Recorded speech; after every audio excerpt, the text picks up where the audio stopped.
В уходящем году для меня были очень интересны и важны два события.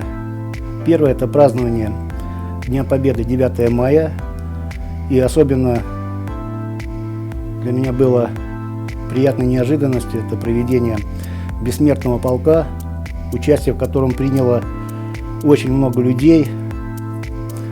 Было очень приятно, что мы помним свою историю и ценим ее.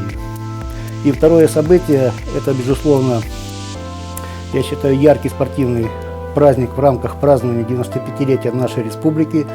Это проведение Всероссийского фестиваля национальных и неолимпийских видов спорта, в рамках которого прошли соревнования по видам спорта, которые ранее у нас в республике никогда не проводились. Это было интересно и с организационной точки зрения, и с точки зрения познавательной.